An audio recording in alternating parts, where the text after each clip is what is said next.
Welcome to the Lights Lounge, a weekly home for all things Las Vegas Lights FC. As usual, we're here every single week in 2025. You can join us for a deeper dive into everything that happens to the pitch, including match previews and analysis, alongside a new guest every single episode. The Lights have 2 road games left to finish out this season after securing a 2-2 draw at home against Oakland Roots SC last Saturday. So alongside me today to chat about the end of the season and his journey to Las Vegas is forward Vaughn Covil. Vaughn, welcome to the lounge. Thank you. Let's get straight into it. I want to start off talking about the last home match of the season. 2-2 draw against Oakland Roots. It was the best crowd of the year, and I think had a lot more energy in the stadium. How did you feel about how it was in the stadium starting that game? I mean, obviously it's a privilege to be on the pitch. And, when it's a big evening and a lot of people come out, it's always exciting to play in front of that. And, with it being for a cause like it was, I think it meant a lot to the people. And obviously we had some special edition kits, which makes it, that much nicer to be able to give it to the fans and stuff. But yeah, I think to round off the season with a good crowd, I think that was important for us as players to give at least, something back, because they've been with us all season. So, it was amazing to be out there. It's been, obviously from a personal level, it was nice to be out there for the first time in a long time, I think. So, I enjoyed it. You got to start in the match on the pitch. What were your thoughts on how that match went? Yeah, I mean, as a group, we know, the past, few months haven't been the best for us on the pitch. But, I think moving into this phase of the season, the lads are giving everything. And I think, of course, we want to walk away with a win there, against an Oakland side that are also fighting to get into playoffs. So, yeah, I think as a team, we've reviewed things. We know there's things we can improve on, but we've also got to be proud of, we did fight, we ran, we did all the things that, we should be doing. And, we're out there on the pitch as 11 players trying to work hard for each other, regardless of, what happens, post-season. We're all on the pitch to fight for each other and play for the club. So I think from that point of view, we can't have any regrets of how we, gave the effort into the game.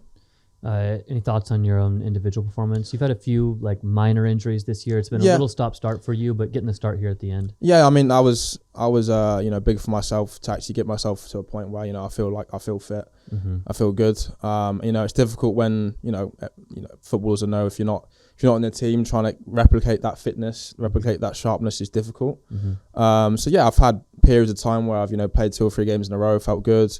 And then, circumstances change or injuries happen and, you have to bounce back from them, which is just part of football. I think personally it was just good to get back out there, try to get into the flow of the game. Obviously the first 5 or 10 minutes is always just trying to get into the flow of it. And then after that, I think I found some sort of rhythm. In the second half, I could feel it. I could feel it a lot. I hadn't played that much until that point. So, I think for me, it was just more so getting the feel of things and, finishing the season strong. Yeah. Looking ahead to the last 2 games, it's 2 road games to finish at Colorado Springs this Saturday and then at Monterey Bay for the last one. The team's mathematically eliminated from playoffs at this point. So what's the mindset? What's Devin's message to the team on how you keep going? His mindset's always been, we're going to fight to the end. It doesn't matter, if we're in playoffs, we're out playoffs, who we're playing away or home, we're gonna fight. And that doesn't change. We've got 2 road games where it's difficult, and that's what you want in football. You don't want the so-called easy games. They're fighting for things as well. Colorado, they need to win. It's on us to give everything as well to that game. I think it's easy to be like, oh well, the season's over. But us as players, we have to have pride and we have to have that work ethic regardless of circumstances and outcomes. Because every time you get to step on the pitch, it's a privilege. Yeah. Colorado's fighting for things. They're in and around fighting for that 8th spot. Does that give a little extra motivation to be able to play a little spoiler? Yeah, I mean, there's nothing better than playing the villains sometimes. We played there, in the semi-final last year, and it was a hostile environment, which I loved. I think that's the part of football that I thrive off, where people are getting onto you, and it feels like a proper football game. So I think that side of it, they've got some good fans, a good crowd, good stadium. So yes, it gives us that extra motivation to be like, yeah, we're going to ruin the party a bit. Yeah, it's the first time the team's been back there since that Western Conference final last year, which is where the season ended. So good little opportunity to get a little revenge on that game.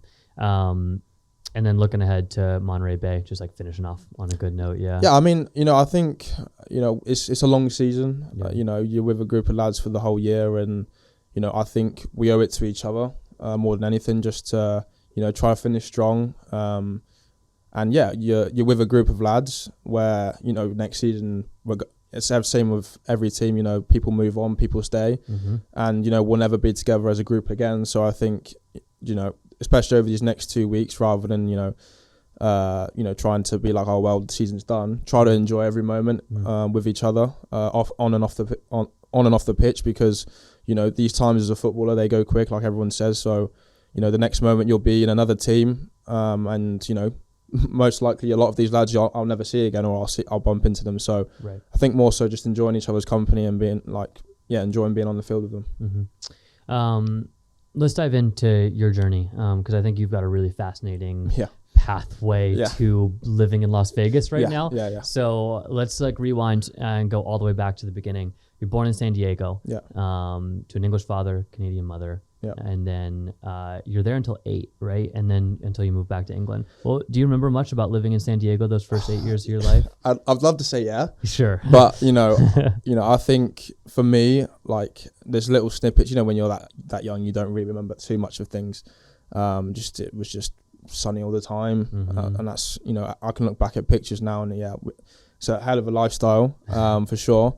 But yeah, then we moved to DC for a year, but between I was like 6 and 7 to 8. Yeah. And yeah, everyone says I faked the accent, but I went over to America with an American accent. Because I can remember, like, I went to school, we call it primary school, and I was like, you guys have it grades here. Over there it's like year 3 or something, so grade 2 maybe, and people are asking me to say different words and stuff. So I definitely had, an American accent going over there.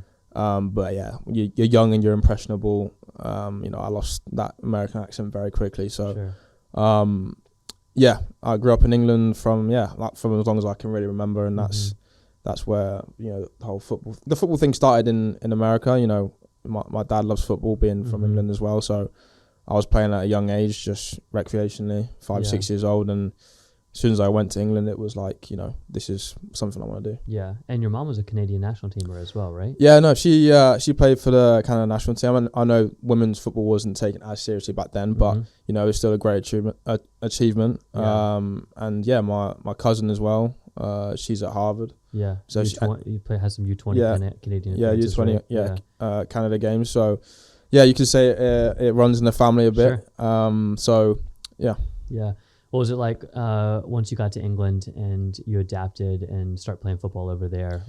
Did it change a lot for you? Did it become very serious at that time, or were you still just playing like locally in the park? I mean, I think when I was like 10 or 11, that's when things started to get more serious, when teams started to look at me and would approach my dad about, taking me on and stuff. But so when you were like at Salisbury, right? Yeah, yeah. So I was playing like Salisbury, so where I'm like from is Salisbury in Wiltshire.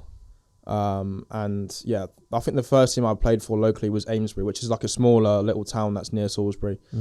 And yeah, I remember having like a season or two, like really enjoyed it there. And then yeah, Salisbury are the bigger team in that area. And then I went there for a season and were you always a forward? Yeah, forward, winger. Always been on the just quick. Yeah.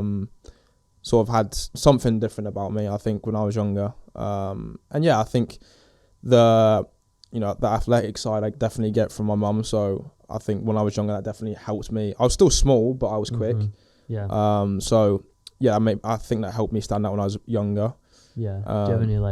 Do you have any memories from like this time? You're still really young. That's 9, 10, 11. You know what I do? Like, there's a lot of lads now that I'm like good friends with, or if I bump into them, like, because we all played when we were like together under 10s and 11s, and I still have good relationships with them. But yeah, there's a lot of, because I remember at the time there was, our league was sponsored by Nerf. Okay. And if you were the best player, like Nerf guns. Yeah, like Nerf guns. Yeah. Gotcha. And I remember that's how advanced our league was. It was a very good league at the time.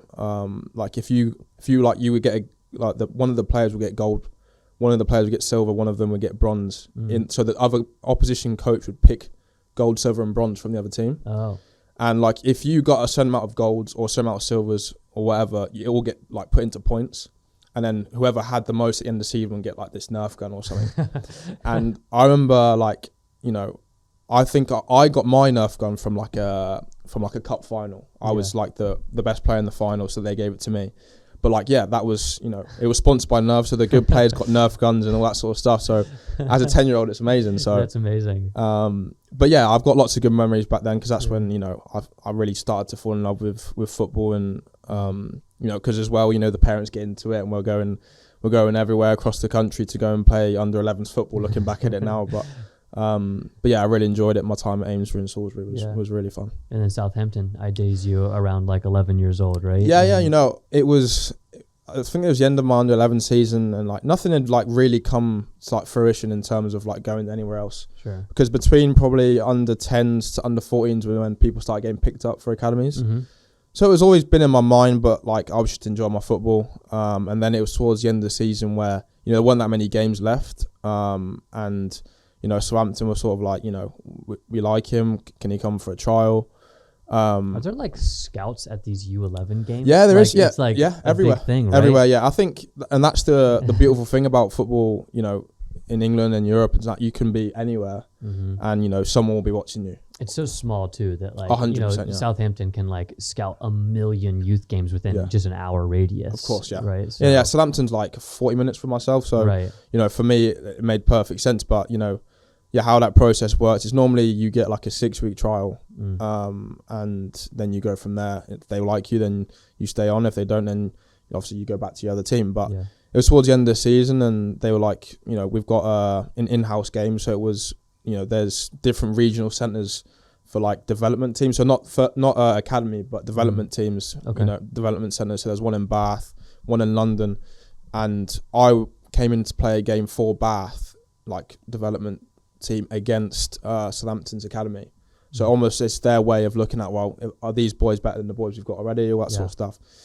And I remember, it was like I hadn't spoke to any of these boys, played with them before at all, really. And I had one game with them, and I remember I scored against like their academy within like 10-15 minutes, and then I was playing all right.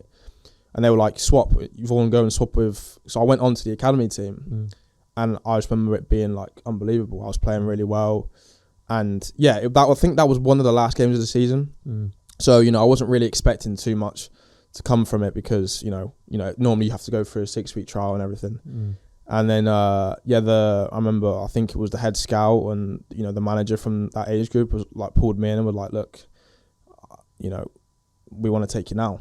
And I remember sat there with my mum and dad thinking, like, what do you mean? Like, I have to trial, or, you know, there's no more process to this? Like, yeah, well, you know, it's the end of the season. I think at that point as well, I had a couple of teams that were looking at me, and they knew that. So they were like, yeah, to get ahead of the game, like, we want you now. And yeah, I think that's the first time that had happened for a long time, where they just took someone off like that quickly. So for me, I had a lot of pressure on myself, you know, coming into that team. Because then I'm going from playing with, you know, my local teams, then playing with, you know, some of the best talent in the country. So, that was definitely an experience, and something I'll never forget, because I just couldn't believe it. And Southampton are well known Premier League academy at the time, and like a well known academy for successfully bringing youth players through. So pretty attractive place to be. Yeah. So what was the transition like? Like, do you have memories of walking in and being like, poof, like I'm in over my head? Or I mean, I think at the time they were building the training ground that they have now, and there was plans for the training ground like on like all like the billboards and stuff. I remember walking through thinking, wow, like this is like different level, you know. And you know, I think the fact that, you know, there's a lot of players coming through at the time, like Ward Prowse, you know, Oxlade-Chamberlain gone through, Luke Shaw, Callum Chambers. You know, there's a lot of players that were going through at that time, especially, where it was like, Southampton's the place to be if you want to develop in, you know, especially in the south.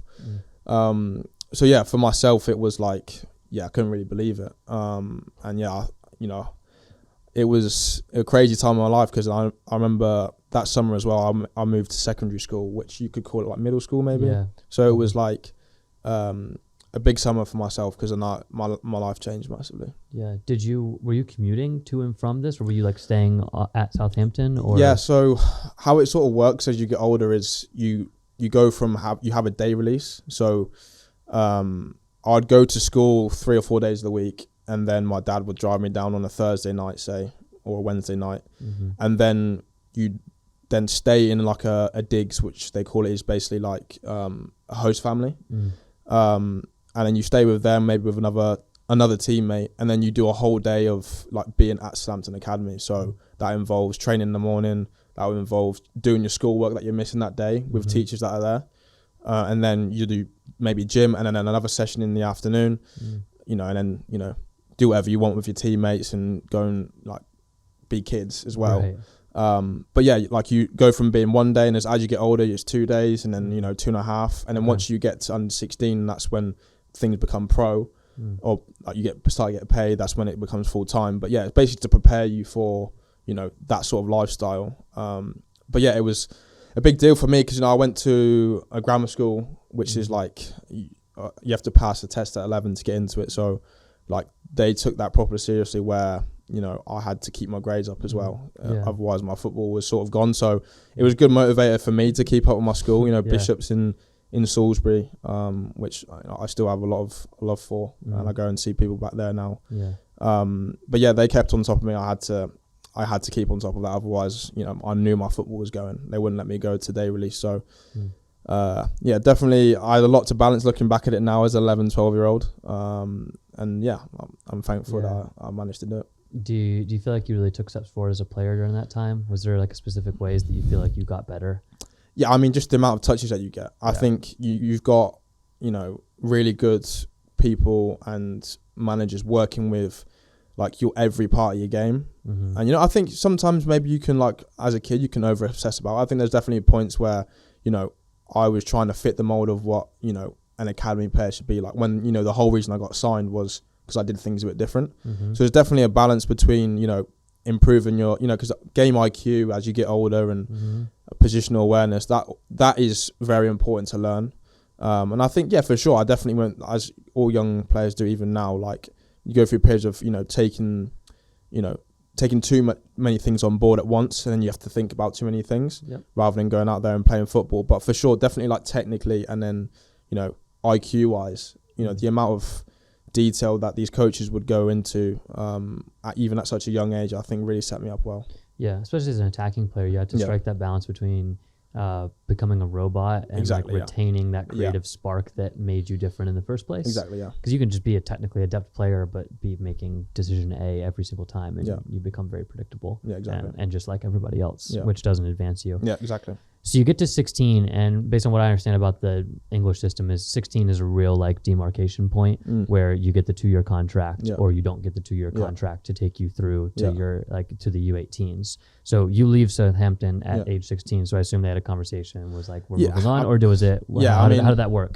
Yeah, I think back to that time now. I think I went away with England under 15s, and then the following year I went with the US national team under 16, and then I think a few months after is when we had decisions about, so you call it a scholarship, and it's from 16 to 18, and I was not expecting to get a contract, but like I had a good feeling, and I think when we went into that meeting, I come out of it and they were like, no, I don't think it's going to be working out for you.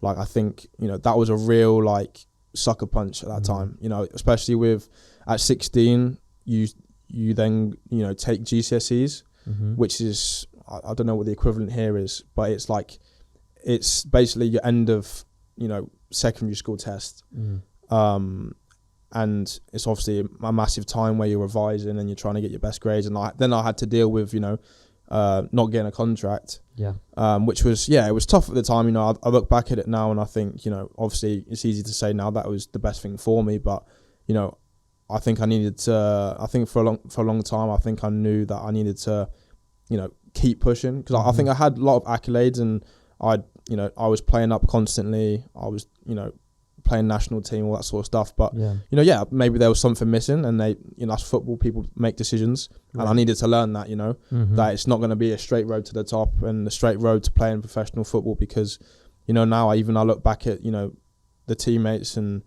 the teammates above me and all that sort of stuff. Everyone's everywhere now, and it's the academy systems are there to bring through like 1 or 2 players, and I think once I learned that, I then started to try with other teams. Really understood how brutal the game is, and I think if I look back on that time and that period, I'm very proud of how I handled it. Because I just took it in my stride, and I was trialing everywhere, going everywhere on the train, whatever it took really, while also balancing revising and stuff, and trying to get the best grades possible.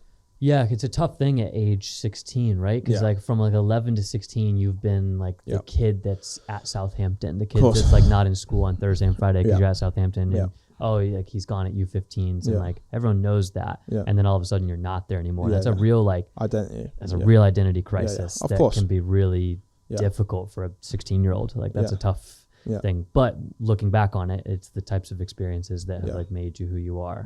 Right. So from there you go to Forest Green Rovers. Correct. Yeah.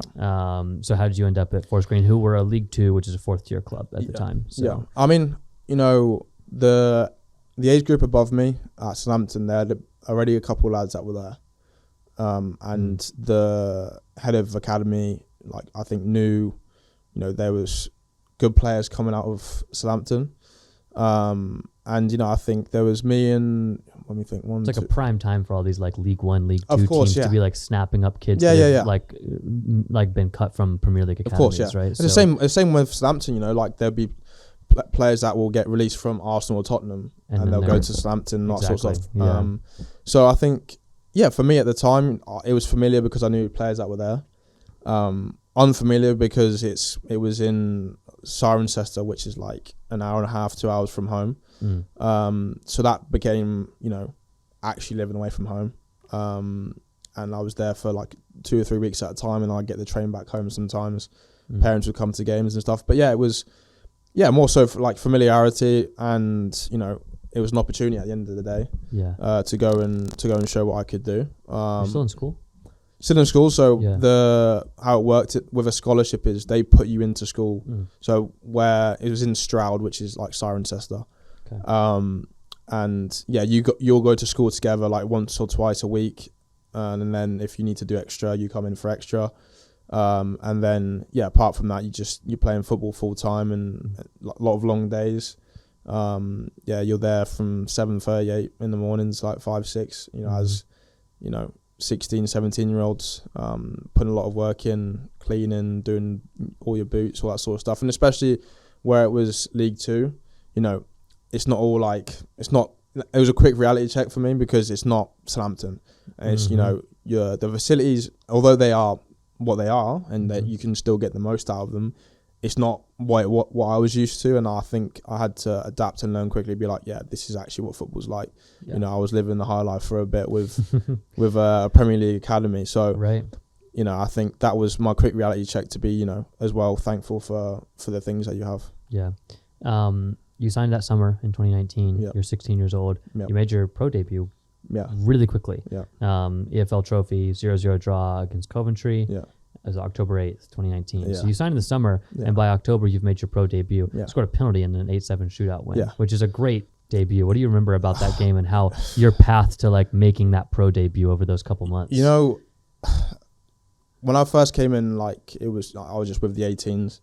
Right. And when I first came in, I was 15, so I hadn't turned 16 yet in the summer, because how the season works there is, it starts in July. My birthday's obviously July 26th, so I came as a 15-year-old, I was playing for the 18s, just trying to get into the 18s team, really, because there's lads that are 16, 17 and 18 in that age group. Right. So which is like 2 steps away from the first team, right? Because then you've got the 23s. The first team. Actually in League 2 and League 1, there's not as many like setups with their 23s. Oh, okay. Gotcha. So as you go higher, there's more obviously budget and stuff like that. So in some ways, it actually benefited me because there wasn't one. So almost like the best players in the 18s got a chance with the first team. Because sometimes you can really get stuck in those 23s. Exactly. Like you can really get buried. And I was speaking to Elias about it, like, and we were talking about like sometimes, where you're at a club where it's, not as big of a club or the facilities aren't as good, and there isn't the 23s. Like, you know, if you catch the eye, you have more of an opportunity to get exposed to either training with the first team or, you know, getting that real men's experience as early as possible. Right.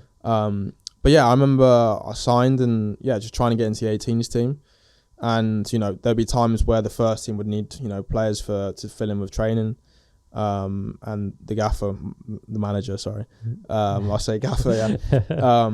Mark Cooper at the time, he, you know, took a liking to me. And I think the first time I was involved with the team, I was on the bench against Charlton in the EFL Cup, so like the League Cup. Yep. Didn't come on or anything, but that was just huge for me, just to be like in around it, being like, wow, it's a massive stadium, loads of fans, atmosphere, obviously being with like obviously a men's team and everything. Yeah. Playing against a championship team at the time, so that was huge. And then I think I just kept performing well with the age group, and then every time I go and train with the first team, I basically ended up, you know, training with them full time, which was huge for my development as a player and as a person. Yeah. I mean, you're 16.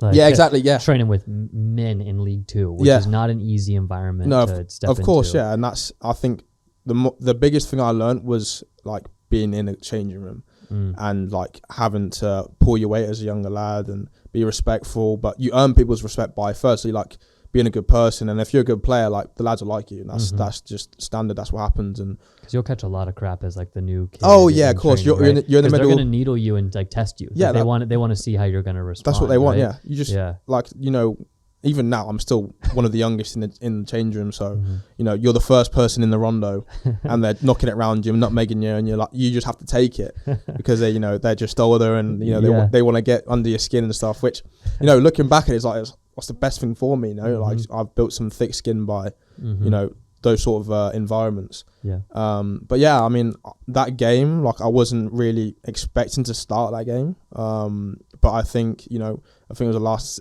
last minute decision by the manager. I remember walking in and on the team sheet it was Covil, and I was like, I don't want to swear, but I was like, oh wow, okay, here we go. And luckily, you know, my family was there. No, because I knew that I was going to be on the bench at least, and it was obviously a big thing. They wanted to come up and watch me. It was midweek. You know, a few of my best mates came up to watch as well, and they were all sat in like the VIP bit, a hospitality box, and I wasn't expecting to start. They all knew that, and I remember them thinking they saw me in the team sheet. I was like, oh, like what's going on here? But yeah, I remember there were so many moments in the game where you're playing against, again, championship opposition.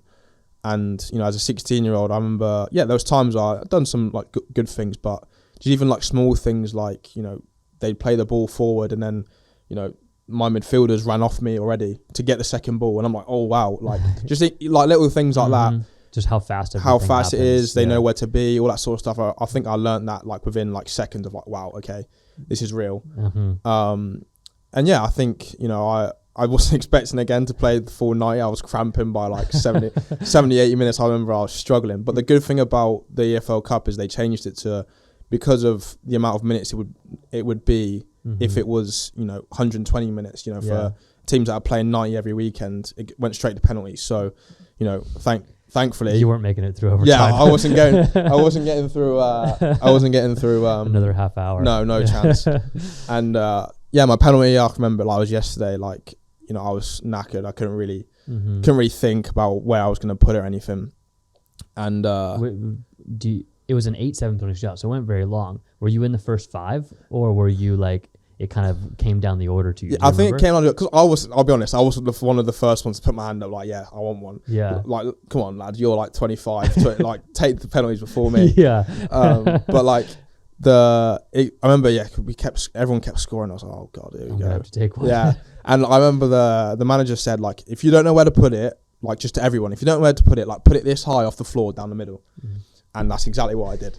And they went in, like, and nearly got. I think the keeper nearly got to it, but I was thinking, oh my god, thank God, like, it went in. Massive sigh of relief. And I remember looking up to my friends and family. They were all buzzing. That was amazing. But I was like, oh, thank God for that. And then you go on to take down a championship team in your debut in the cup, which is an incredible experience. Yeah. So, after that, what was the fallout after that?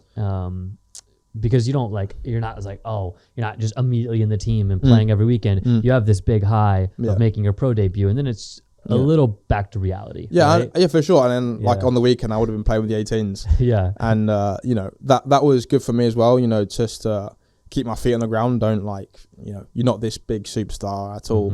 You know, it's literally a cup game with a League Two team. To like chill out, even though it's a cool experience and like, you know, should be proud of it. But yeah, I think throughout that rest of that season, I'd either be on the bench or I'd be involved with the team somehow. Yeah, you played another EFL Cup game. You guys got walloped by Walsall like 6-0. Oh yeah, I remember that. If Harvey's watching this, like so Harvey Bunker, he's like one of my good mates in football now. Like we were at Southampton together, and now you know he was at Forest Green as well. And you know there was a lot of us that started that game, like young lads, and you know, yeah, we were like. I remember thinking on the pitch, oh, yeah, this doesn't look great. You know, they started a lot of their first teamers because I didn't think they were doing that well in the league at the time. So, you know, when their team sheet came through, I thinking, like, you know, it could be difficult. Yeah. But no, it's a good experience for a lot of us because there's a few other 18s that started that game as well. Yeah. And yeah, again, another game under the belt to go and show what you can do and stuff. So, which was a good opportunity nonetheless. Yeah. And you made your league debut as well later in like January 1st and January 4th. It was back-to-back games. Yeah. You came off the bench. Yeah, yeah. No, that was huge. You know, I think as well, those games, like,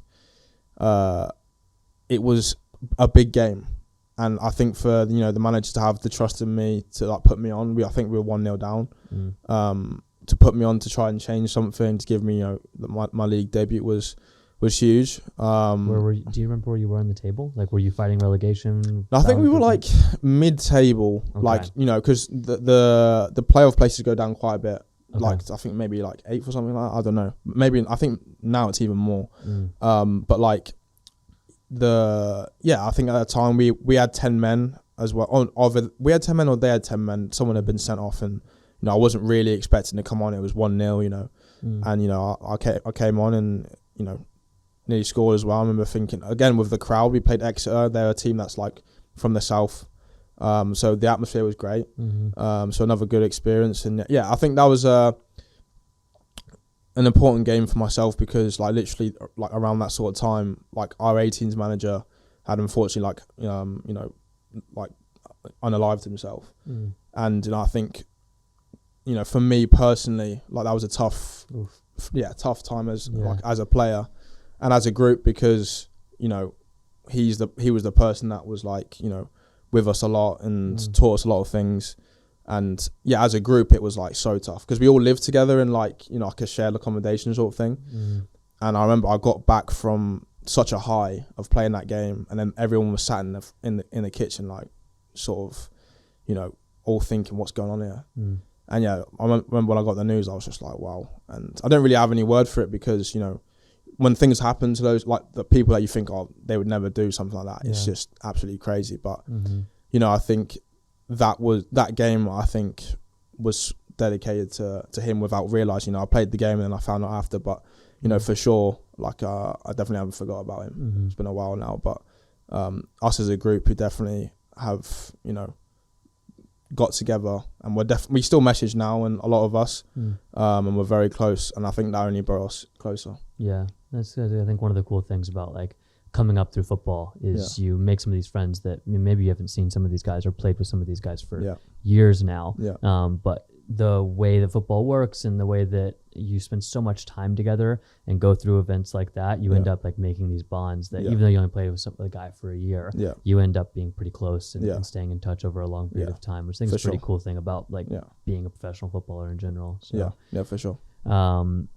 COVID hits pretty soon after that. COVID hits, yeah. Yeah. So, it was just, I remember because Harvey as well, he was with the first team. Like us two we were up there a lot, and like playoffs was pretty much out of reach, and we weren't going to get relegated. So I think we were looking forward to it because we were going to have like a few games at the end of the season to go and play. Pressure's off the manager. It's real, especially in League Two, right? Like if you're battling relegation and the manager's facing like dropping out of the league and dropping down to non-league. The young players don't play. Yeah, no, for sure. I think. I think like for us that would have been the perfect opportunity to go and play. Yeah. So it's obviously frustrating that COVID hit when it did.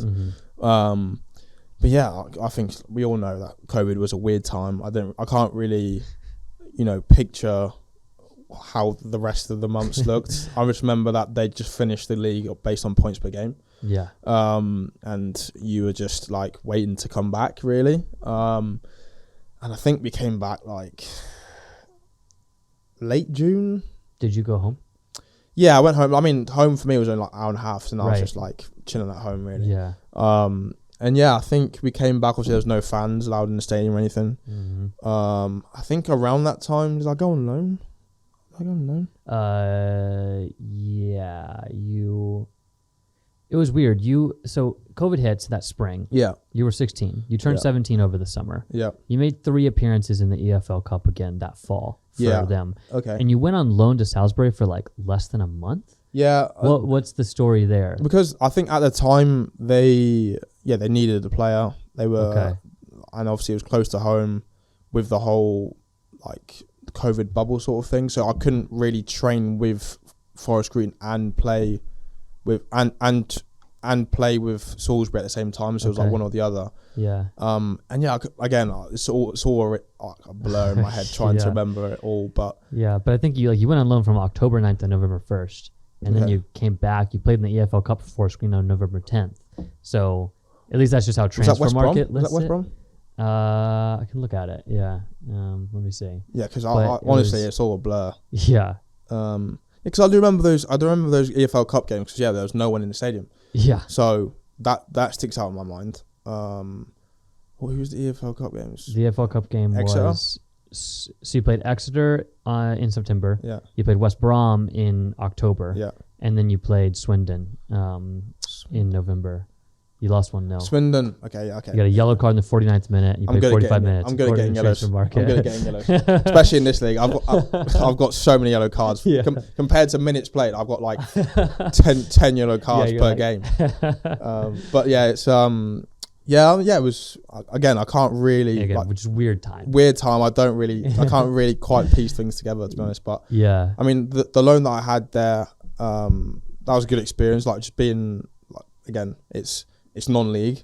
Yeah. So it was, everything that League Two is, but more, physical and everything. So it was good. It was a good opportunity. I mean, it was nice to be back home for a bit. I remember that. It's nice being back home. Yeah.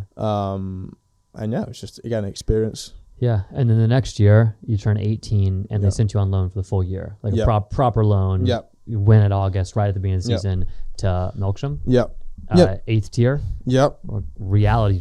Yeah. The reality check of all reality Yeah. checks there. I still speak to Faye, like the manager that I had at the time, Uh-huh. Richard Faye, and like it was like the worst thing at that time. I was like, oh my god, why am I playing this level? Yeah. You're thinking, oh, I'm better than this. Like I was playing for England like 4 or 5 years ago, Uh-huh. all this sort of stuff, and you get in your head about what you think you are, and that level just brings you back to reality, and you're like, hang on, I just need to learn how to win games, regardless of like technical ability. Like that goes out the window when you're playing on a pitch that no one can play on, and that goes out the window when the lads you're playing against really couldn't care about playing out from the back and all that sort of stuff. They don't care at all. No, Yeah. and that's I for the first like 2 or 3 months, I remember thinking, like struggling with it, thinking, I'm better than this, and I think my ego was getting in the way of it, and I fell in love with it, and I loved playing there. The lads there like loved me, manager loved me, fans loved me, even though it was like 8th tier, like obviously 4th tier of non-league, like they had like 1,200-1,300 every week. That's incredible. Yeah. No, like Yeah. genuinely there was so many, and like there's like a local rivalry where they play Froome, which is like another team in that area. And I remember that was like the day after Boxing Day, so like the 27th, Uh-huh. and it was packed. And I remember thinking like, this is like the 4th tier, and there are people coming out from everywhere, and the atmosphere was like as good as I've had in like a League Two game. And That's awesome. yeah, for that level, it's like absolutely crazy. And yeah, I just remember just absolutely falling in love with because I was playing all the time as well with that rhythm of things. Yeah. And I remember coming back because I'd play with Melksham on the weekend, train with them once or twice in the week, and then throughout the week I'm training full time with the Forest Green first team. Oh, okay. That makes and sense. that's at the time, I did pre-season with Forest Green, and at the time Rob Edwards was there, who then went on to Luton, got them to the Premier League, and then he's now at Middlesbrough. Great manager, great guy, and like him and the assistant, you know, really helped me in that period because they knew that how important it was for me to go and get that experience. Because we played in pre-season, Forest Green, we played Melksham, and I was playing on the left and I had a really good game. The manager liked me and everything, so they rang up about me. I was going to ask how it had happened. Yeah, you know, it seems so random. Yeah, it was a bit of a weird one, but like we played them in pre-season and like I'd had a really good game. And, you know, they knew me, they liked what I saw. Yeah. And, you know, I remember Rob saying to me, I think it's going to be a great opportunity for you just to go and play. And yeah, I played every game. I played absolutely everywhere, position-wise. I saw that. There's a quote in The Athletic where you said you were playing out of position at times. Yeah, where else were you playing? I mean, so obviously I went there as a winger, and then there was games I was playing as a 10, and then there was games I was playing as an 8, and then I think that season I finished playing as a left back. but genuinely, because he let me. I'm not like, you know, Faye will tell you he's not Pep Guardiola, but like I wasn't like inverting on purpose. But like I'd play on the left and like I'd dribble inside and stuff, all that sort of thing. Yeah. And then obviously it taught me the defensive side of it, where like I had to get my positioning right, had to tackle, had to defend, had to enjoy that side of it, which I hadn't really done that before. And yeah, I can show you a picture. You're left back playing like having to like win headers, like they're standing crosses up on the back post. I've got a centre back next to me that's, you know, couldn't care less how old I am or that I don't play there and all that sort of stuff. But you just have to get on with it. And I think like that was like definitely like a reality check to be like, hang on, like you're not better than any sort of level of football, and football is still football. And you know, I could feel myself getting better. You know, I'd go and train with, you know, Forest Green's first team, and then I remember lads saying to me like, you look good, and like even the manager would be like, you look really sharp, you look good, because I'd been playing all the time, one, and two, like I was learning things. So yeah, I think once I got over that initial hurdle of being like, oh, you know, I want to be playing for Forest Green's first team, this is annoying, all that sort of stuff. Bear in mind they're pushing for playoffs, and you know it would have been difficult anyway. Yeah. You know, I think, you know, I just fell in love with, you know, being there and helping the lads. We were pushing for playoffs of our own. And yeah, you know, once they took me in, you know, under their wing, and I really just, you know, dived in, and you know, I was like, well, if I'm here for a season, I'm going to give it everything. Yeah. Are most of the lads that are playing for that team like just working full-time jobs and then playing on the weekend? Yeah, Is that how it works at that level? So like there's like National League is the first step in non-league, and pretty much every team in there is full-time, and they're all like professional teams. And then once you get to National League North and South, half of the teams will be hybrid, which is like they'll train in the morning like 2 days a week, in the evening once a week, but be getting paid like decently well for like a part-time job. And then the other half of the teams will be like part-time, so be semi-pro, so you'll be getting like what people will be getting a part-time job, right? They'll be working Monday, Tuesday, maybe the whole week, but they'll train on a Tuesday and Thursday. And even now there's some teams in those leagues that are full-time, which is absolutely crazy, which how much, you know, money and investments going into the league. Wrexham being another one, like, you know, I think a lot of people investors are looking at that as a, you know, business model, that you can take a team from National League or whatever league you want and bring them up. So I think those lads, they're working full time. They're getting up very early to go to work, so then they finish early to then go and drive to train. And I'm here like, you know, just training at 8 or 9 in the morning with Forest Green, and in the evening just, you know, making my way down to Melksham to train. And I'm thinking, you know, the things that you take for granted, and they're going through a full day and still, you know coming out, even though they're getting paid, it's not loads of money, but it's still like, you know, they're playing because they love playing football, of course, and you know they care about winning and all that sort of stuff. So yeah, definitely teaches you a lot. Yeah, that's amazing. So you go through that entire year, sort of hybrid between Melksham and Forest Green. You go into the summer of 2022, you're turning 19. This is when Hull City comes into the picture. So walk me through what happened, because you joined Hull City, who were in the championship at the time. Yeah. How does that go? Because it seems at this time, like Forest Green are very invested in bringing you through to the first team. They've sent you out on loan for that reason. So how does the Hull City transfer happen? I mean, the club, I think Forest Green just got promoted, and the club was to League One. To League One, yeah. Okay. And, you know, I think even still, like realistically looking at my opportunities, you know, I had conversations with, you know, people at the club, and, you know, they were honest with me, and which I always respect, is like, you know, it doesn't really look like it's going to happen next year. And, you know, I think from like my perspective is nothing more than I want from honesty from people. Right. And, you know, they opened the door. Like, it wasn't really like, yeah, we want you to go, but they opened the door to be like, look, we know you're a young lad. You're going to have people interested in you.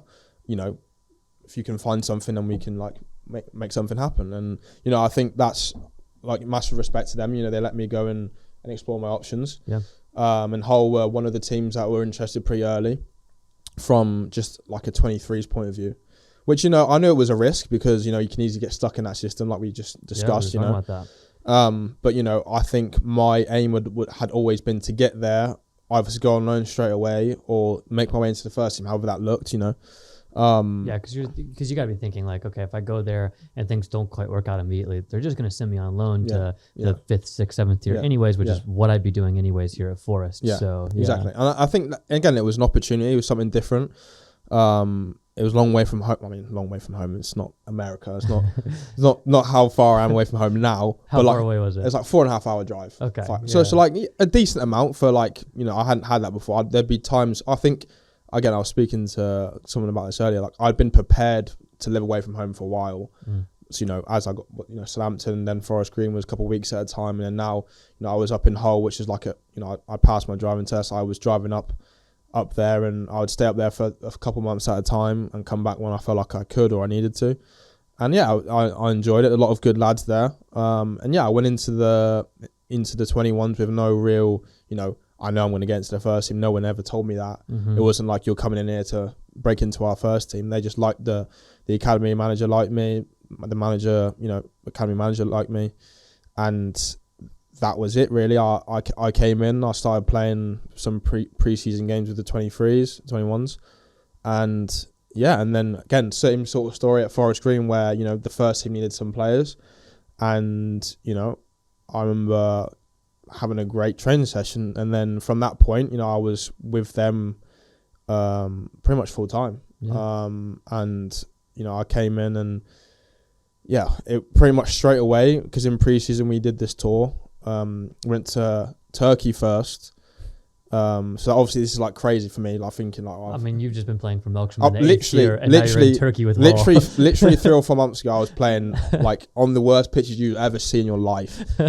And then I'm going on not a private plane, but our own plane, like a chartered plane to Turkey, Istanbul, to play Fenerbahce. And I'm playing against Arda Güler, like in the second half, and I'm thinking, what is going on here? Like, and yeah, I remember that game because that was my first like proper game with them, and like again, I trained well. I deserved an opportunity. I know that for sure.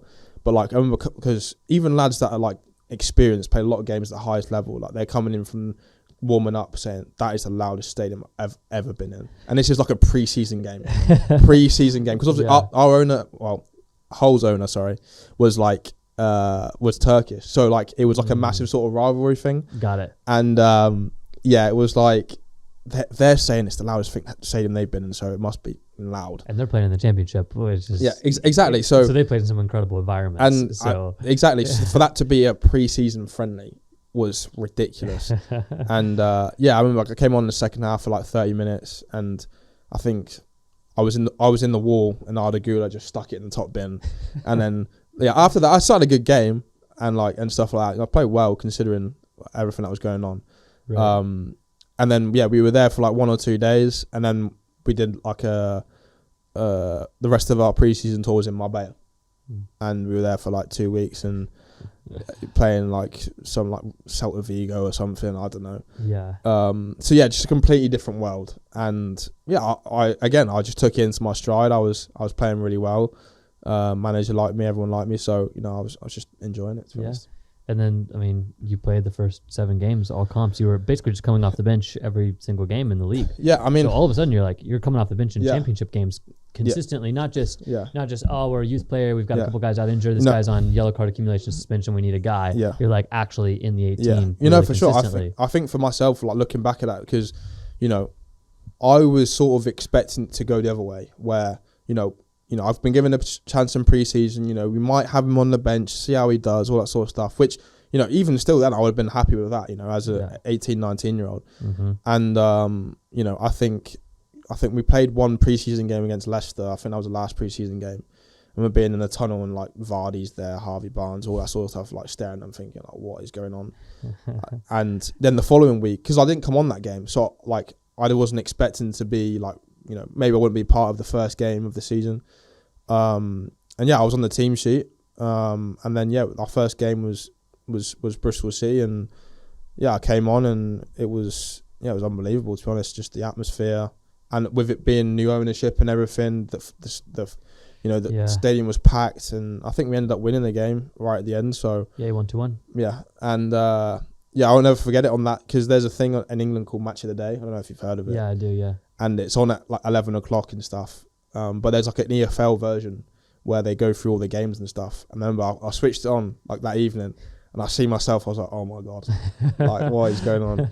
Because that was my first moment of being like, oh my, like this is like proper. And then yeah, I wasn't really expecting it to be, because again, it's easy to give people opportunities in pre-season.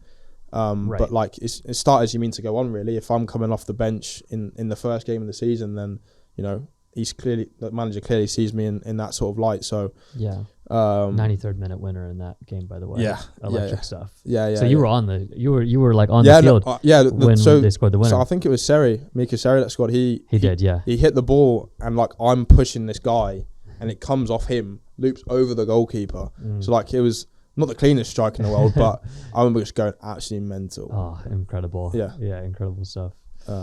But yeah, that was the first game. Yeah, and then continued like 31 minutes off the bench, 13 minutes off the bench, 14 minutes off the bench, and then it's Coventry at home when the event happens, right? Yeah. So you've started the game. Yeah, it's been your first start, and do your ACL and MCL. Yeah, I mean, like spoiler alert. But yeah, spoiler alert. Yeah, spoiler alert. But yeah, up to that point, like again, I've been coming on every game. Like we had Burnley away, Turf Moor, Vincent Kompany's the coach, all that sort of stuff. And then I think the game that I started was probably like an EFL Cup game against Bradford. That was the first game. Yeah. I think that was the first game I'd played like 90 minutes. And then I think the following game, or over the following game, yeah, I think it might have been the following game I played, I started. And I remember, being, not surprised, because I think I'd sort of deserved it at that point, but like, wow, I'm going to be starting a championship game. And yeah, I think the game started great. We were like 1-0 up. And yeah, I was playing well. And I remember just getting the ball on the sideline and then making a plan to like, so I was like faking to go inside, went to the outside, and yeah, just something just didn't feel right. And then, I was on the floor for a bit. The physios came over, like everything's all right. Yeah, I felt like I could keep running. Like that's what I did. I stayed on for like the next 5-10 minutes.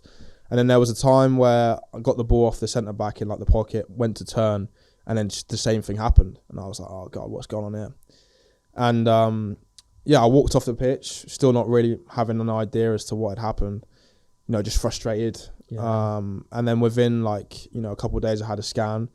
I didn't know the extent of it. I was hoping it was like meniscus or something, or, but like, yeah, it came back and yeah, it was completely ruptured. And I remember thinking like, typical, first start, everything. The lads ended up winning 3-2, so still got the bonus, which was good. Yeah. But like, I remember thinking, obviously gutted, because that it's easy to say it now, of course, like, but that could have been the start of like playing for the season. Yeah. But yeah, I think look back at it and you think, yeah, that I look back at some of like my test results for my inequalities on like my strength on both sides. I think it was a bit off, so something I could have been better at. If I can like look back and try to be self-reflective of things I could have done better.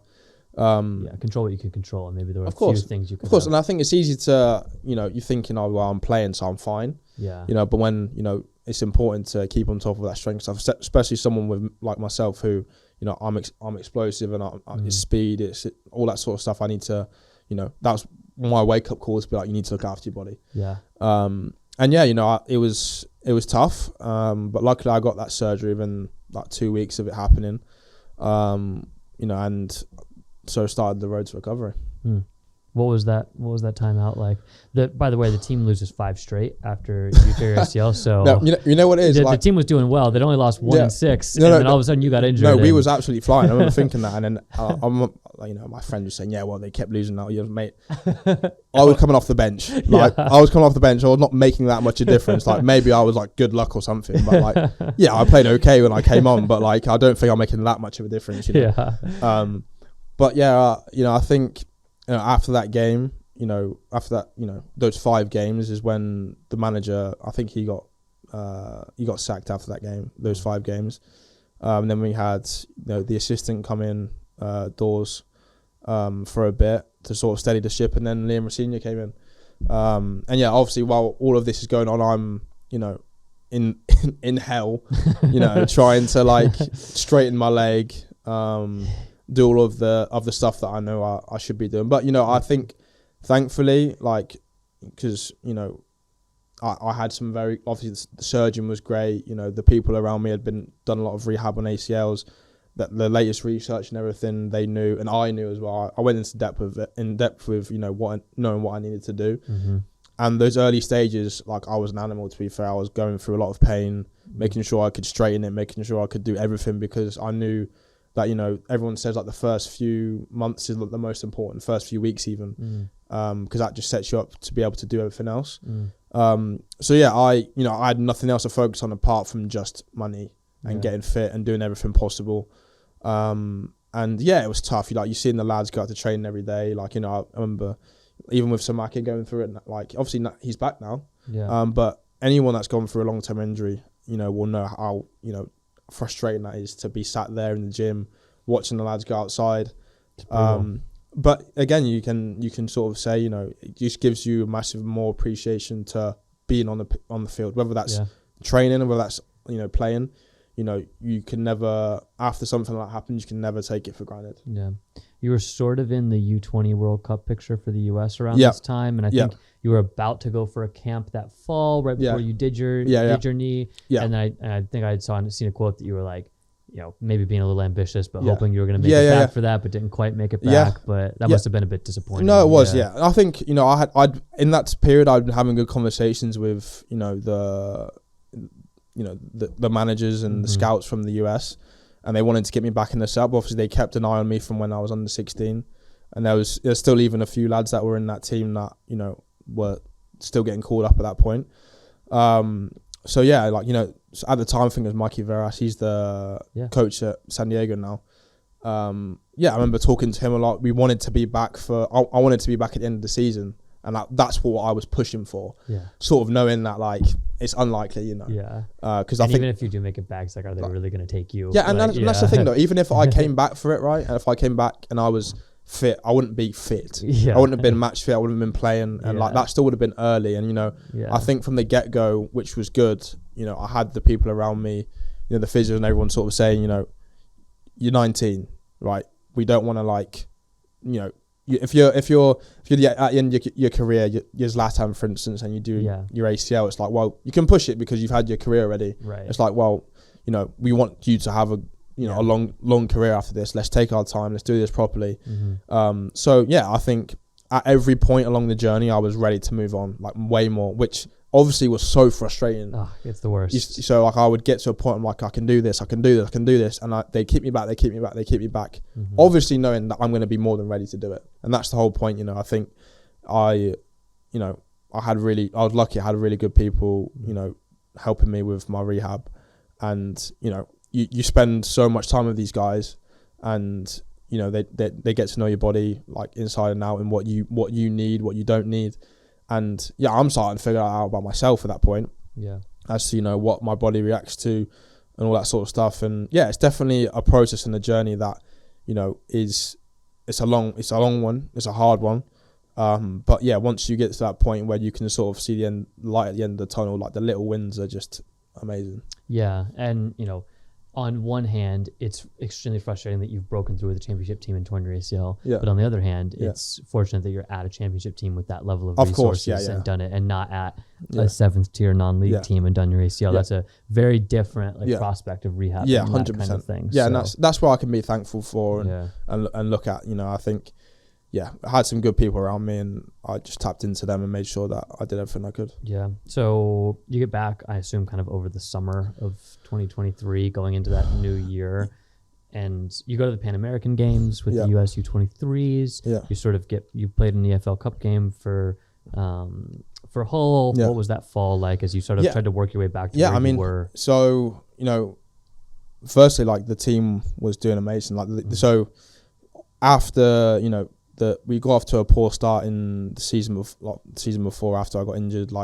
We finished the season okay, and Liam Rossinho, who's a great manager, he's moved on to Strasbourg now, doing very well. He was always honest with me as where he saw me, where he saw the team, and I think I went away. We went to Turkey again for pre-season, and that was my first sort of exposure to being back in full training. So they wouldn't let me do any games for the first 3-4 weeks because it was just purely training, which was a bit frustrating because I think like that would have been my time to show what I could do because that's pre-season. Right. But that's just how it lined up, and I'd rather be safe than sorry sort of thing. Yeah. There's conversations I had with him that were positive, but he was always honest with me and said, I see the team moving in a different direction. Not to say that it won't happen. I still played that game. And that was good to get back in front of the fans and everything in that game, and huge for me and like obviously the rehab team for getting me back to that point. Absolutely. But yeah, I sort of then I'll be training with the first team, and I'll be with the 21s. And it was good exposure really to get back into like playing. Even though like 21s, like I wanted to be playing first team football, whether that be there or that be on loan, that sort of stuff. Right. But I think that was a good reintroduction to playing again, getting confidence back in my knee, getting confidence back in my fitness. So yeah, I played a lot of games, and luckily I got myself to a point where the American team were still looking at me. They still kept tabs on how I was doing, and for the 21s I was performing well, and obviously being in and out of the first team with Hull obviously helped, and yeah, I was sort of came out of the blue where I got a phone call from them, and they were like, look, like we're putting together a Pan American team where it's going to be a bit of a mix. So there was, because I think it was under 22 tournament. So there's lads that are in that team that are now at the under 20 World Cup, like now. Right. So they were a couple of years younger than me, and there was also lads that are like a year or two older than myself. So I was sort of sat in the middle, and it was my first sort of experience of like tournament football. So we had like 3 weeks there, where for the first week or two we were playing friendlies. And then it went into like group games, and obviously it being in Chile, it's like essentially it's like its own Olympic sort of thing. Yeah. And it was one hell of an experience where you're seeing people from all different sports, all living in like some sort of Olympic village sort of thing, and the whole football side of it, being in a setup with America again was amazing. Even seeing like a couple of players who I'd played with like 5 years before that. Was pretty crazy, and yeah, to have that experience of playing in a tournament, great fans, different country, and yeah, you then get really close with these guys over the space of like 3 weeks, and yeah, I'll forever follow their careers and same sort of thing. We had an amazing time, and I was the English American, of course. I was going to ask if do you get a lot of crap walking into a US camp with the English accent? Of course, yeah. And there's a couple of times like we did like before the whole thing started, we did like a parade. Yeah. And like I remember like so there might have been the like lacrosse team or something in front of us, and we were walking through and they can hear me talking and like what are you doing with US on your like? I don't have to explain some accent from San Diego and everything, all that sort of stuff. Yeah, do the whole thing. Like, exactly. With multiple people over the. But like even there's other people in the same sort of boat like that from like Germany, but like have American heritage or that sort of stuff. Yeah. So it was definitely a unique experience, and like there's like the Olympic Village, all that sort of stuff. There's people walking around from every walk of life. And yeah, it was hell of an experience. Yeah, and there's obviously, especially in the senior national team right now, there's a lot of guys that are dual citizenship. You've got your Dests and those guys. So it's even a big part of like what the American team is, what the American ethos is in general, anyways. So yeah. I mean, there's a couple of lads from that team that are doing quite well, and like Freeman, Alex Freeman, like who's now. Alex Freeman was on that team. Yeah. So he's looking good for the World Cup squad right now. I think stands. He's a funny guy, man. Like like him and Thomas Williams, like they're both Orlando, and I remember them. He constantly being stupid. So like there's him. I know that there's a couple of the younger lads that in that team that are the under 20 World Cup. So yeah, we'll always follow each other's careers and stuff like that. So it's always a nice thing to do. Who else is on that team? Mitchie Winsell, he plays at like St. Louis, and then Brooklyn Reigns. Yeah, Brooklyn Reigns. Houston. Yeah. Nolan Norris. Who else is there? Rodrigo Neri. I think he's at Atlanta now. But there was a bit of almost like a misfits team where there was like, some of us that had been in the picture before, and then some of the lads they were trying to bring through to get them ready for the under 20 World Cup. Yeah. So it was like a bit of everything, and it was definitely interesting to have a group like Danny Ava as well. Makes for a fun group. Yeah, I'm sure. Yeah,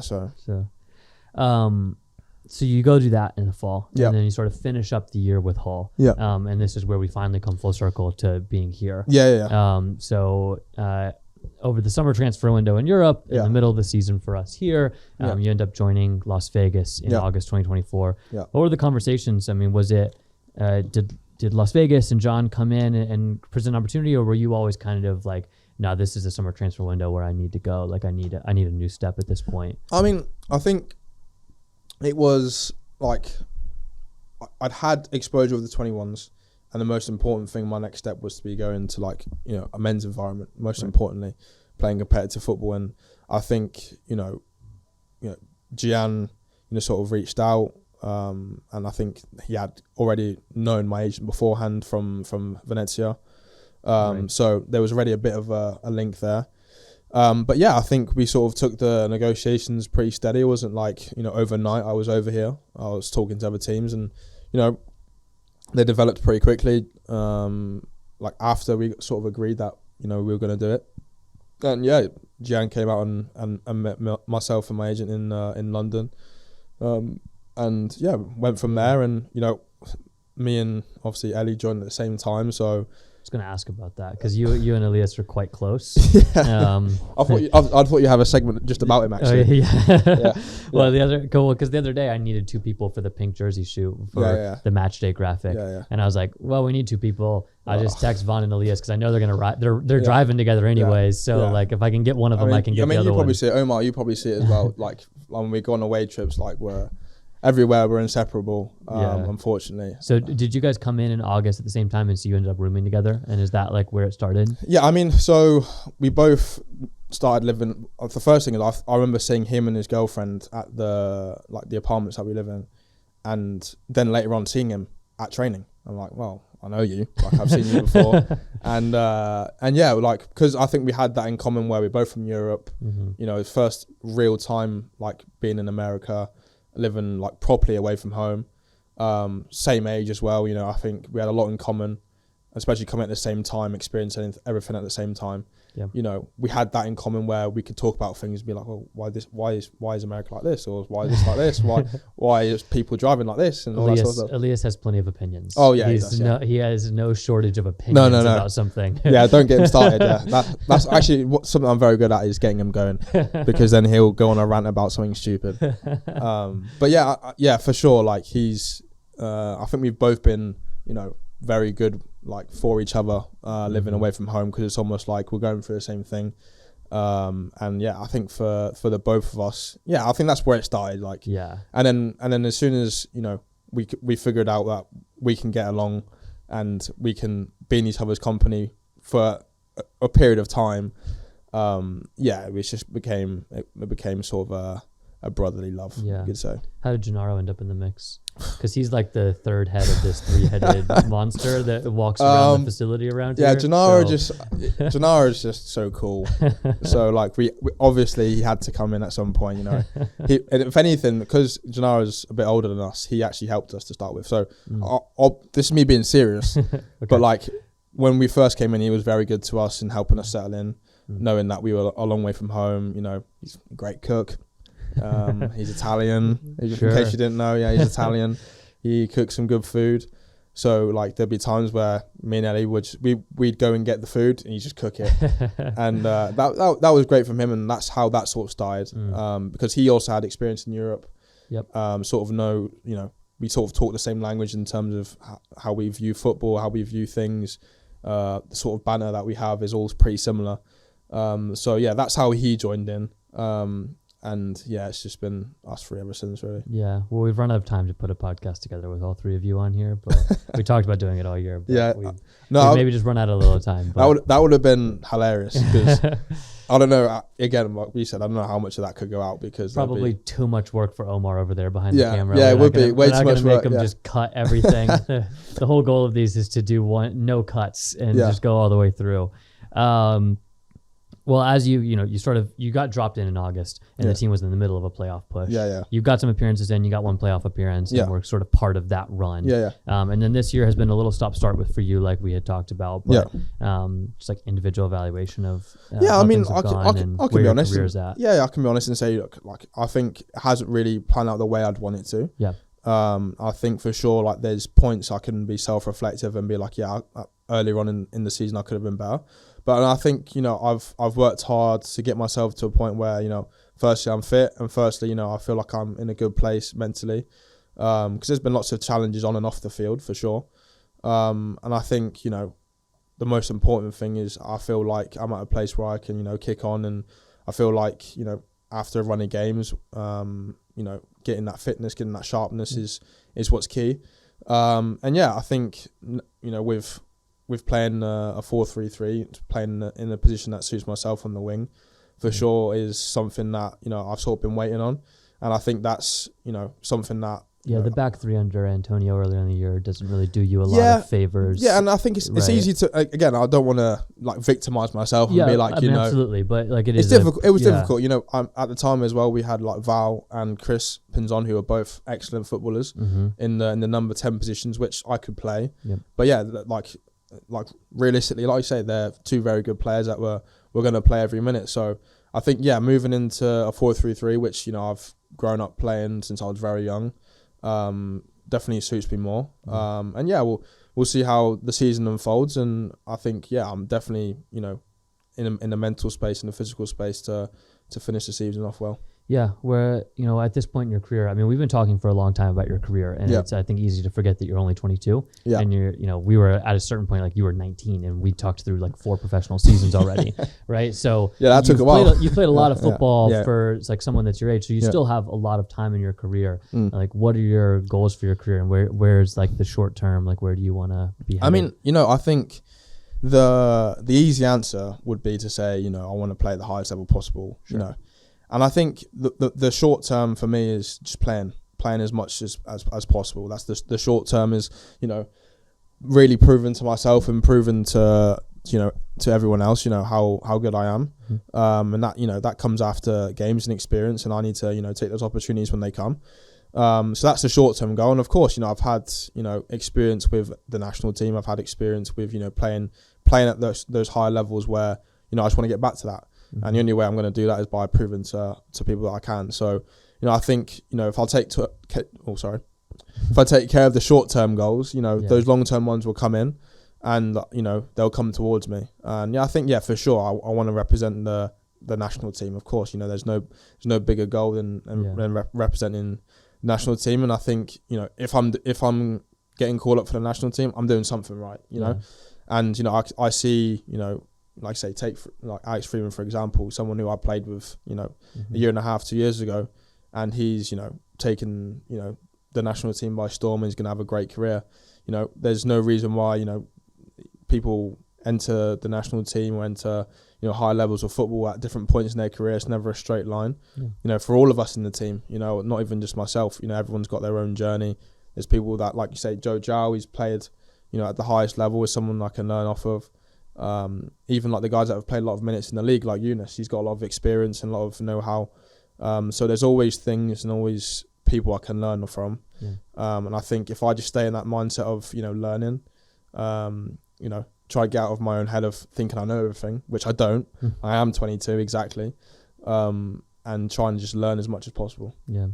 I'm curious, you've played at a lot of different levels of football and across quite a few different tiers in England. Yep. Now having a full year in the USL Championship under your belt, like where does it stand as a league in I mean, in terms of like, there are some very good players in this league. Yeah. You can tell that there's obviously this like South American influence. A lot of players that, you know, the tempo of the game is definitely different. And I think, you know, I'll be wrong to say that like there aren't players that would, you know, do well in Europe that play in this league. There's some very technically gifted players, you know, that can. I think definitely this league is like a league of moments where, you know, someone will do something great. So, or Johnny will, you know, hit it from 30 yards, or, you know, something great will happen, rather than it being, you know, football, for instance. You know what I mean? Like, sort of playing through the lines, all that sort of stuff. Something like really tactical. And sometimes that frees people up to go and do what they want to do. And, you know, I think it's hard to like sort of pinpoint it like at a sort of a level, but I was definitely, when I came over here, I was surprised, like pleasantly surprised with, you know, the level of the teams, of the players. You can tell that there's been players that have played higher before. And having, I think, America as a hub where people come from, you know, South America, come from obviously the American system, even like there's lots of players coming over now from Europe to play in this league. It's definitely, you know, putting in a different spin on how football is over here. And definitely like there's more moments for sure where people like do something, you know, out of the ordinary. I think there's like a wide range of players in this league. Of course. Like it's not, I'll definitely like, say that. It's not like a narrow band of talent. Like there is definitely a pretty wide range, because there's some players. Nick Marcanich is a good example. It's like off to play in the second division in Spain and doing well, right? So and even with like like you say, the teams, the crowds and stuff like that, like, you know, especially as it rolls around to playoffs. I remember like last year, the playoff, you know, atmospheres were all great. And I think, you know, the way we want it here is, you know, we want fans here all the time, because that, you know, that definitely gives us as players an extra yard, an extra 2 yards to go and, you know, win and play well. Because you can feel like, you know, like Rhode Island, who we went to like a week or two ago, or, you know, even like it will be like Colorado when we go there at the weekend, like having, you know, a big fan base, you know, a stadium where, you know, it's like it's intimidating. You don't as an away player, like of course you want to play in front of those fans, but it's intimidating, and that's how it should feel. And, you know, when their games feel like that, it feels like this is proper. Yeah, absolutely. Final question for you. I asked this everyone at the end. We've talked through your whole journey from San Diego all the way through Hull back to here. Looking back on that journey and having talked through all those stops in detail, is there anything that comes to mind for you that feels like a really pivotal part of your journey, or a really special part of your journey that has really brought you to this point where you are now? Yeah, I'd probably say getting released when I was 16. Like that was probably the biggest change in my life, was being told no. Because I think until that point I've been this, everyone been saying great things about me, everyone, and then that was a quick like, no, you're not that. You're not all that. Or someone else doesn't think you're that, you know. There's football is a game of opinions, and one person will think you're the best player, one person will think you're the worst player, and, you know, a lot of it is, you create your own luck, but you've also got to know that, you know, not everyone's going to like me. Not everyone's going to, you know, think the same way that I think about myself, and that's okay. And, you know, learning that at a young age of being like, this is, first of all, you know, football and the real world, you know, I think that gave me a real understanding as to, you know, what football is and how to approach, you know, if things aren't going well, it's fine. You know, that's just part of it. And that, for that being like the first, you know, real hurdle in my journey, and for it being as hard as it was, you know, sort of taught me everything that I needed to know about myself, that, you know, going forwards, I can handle anything. Yeah. That's a good story to sign off on. Yeah. So, Vaughn, appreciate your time. Appreciate you walking us through your career. It's a fascinating story. Yeah. Next step here, the boys play this Saturday at Colorado Springs Switchbacks. It's at 5 p.m. Eastern, or 5 p.m. Eastern, 5 p.m. Pacific on Triple SEN and ESPN Plus. It's the second to last match of the year, and then the boys are off to Monterey Bay to wrap up the year. So, Vaughn, again, thank you, and we'll see you guys next time.